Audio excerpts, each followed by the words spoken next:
Walter Apsil est né le 26 novembre 1924 à Vienne, en Autriche. Il est le fils aîné d'Otto et Margaret Bondy. Le 12 mars 1938, l'Allemagne nazie envahit et annexe l'Autriche. 192 000 Juifs vivent alors en Autriche, dont Walter et sa famille. Avant que l'armée allemande puisse rentrer à Vienne, les nazis de Vienne ont voulu montrer qu'ils étaient des vrais bons nazis. Ils ont sorti les Juifs de leurs magasins, ils les ont sortis de leur appartement.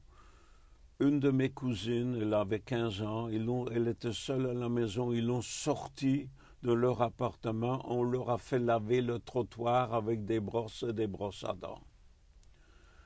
Ils ont mis de l'acide dans l'eau. Il y a des Juifs qui se sont brûlés leurs mains juste parce qu'on les a forcés de laver le trottoir. Ma petite cousine, elle a lavé un monument. Mais lorsque les familles juives à Vienne ont vu comme c'était sauvage, comme ce monde-là s'est conduit, ils ont dit, il faut sortir d'ici, il faut qu'on s'en aille.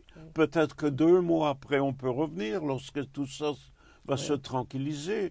Mais maintenant, faut partir. Sortions.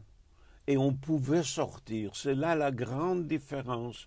Vous n'aviez pas besoin d'un visa pour la Tchécoslovaquie. Vous n'aviez pas besoin d'un visa pour la Hongrie. Il y avait des centaines de petits sentiers. On pouvait aller en Italie ou en Suisse illégalement s'il fallait. Vos parents ont décidé de partir pour la Belgique. Ils ont obtenu un visa pour la Belgique. Nous arrivons en Belgique sans le sou. Pourquoi?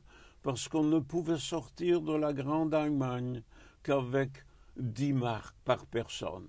Alors vous arrivez dans un pays où vous ne parlez pas la langue, vous avez un permis de séjour de 15 jours et vous n'avez pas de permis de travail. Comment est-ce qu'on survit? Comment nourrit-on sa petite famille? Il y avait donc mes parents, ma sœur et moi. Ma mère a commencé à faire de la pâtisserie. On vendait la pâtisserie. Mon père, qui était, comme je vous ai dit, dans le cuir, il a trouvé un autre immigrant qui faisait illégalement des teddy bears. Et mon père a trouvé une source où il pouvait acheter des fourrures de lapin. Et je me rappelle moi-même, je transportais des fourrures de lapin de la place où il a acheté jusqu'au bonhomme qui faisait des teddy bears ou qui faisait d'autres jouets.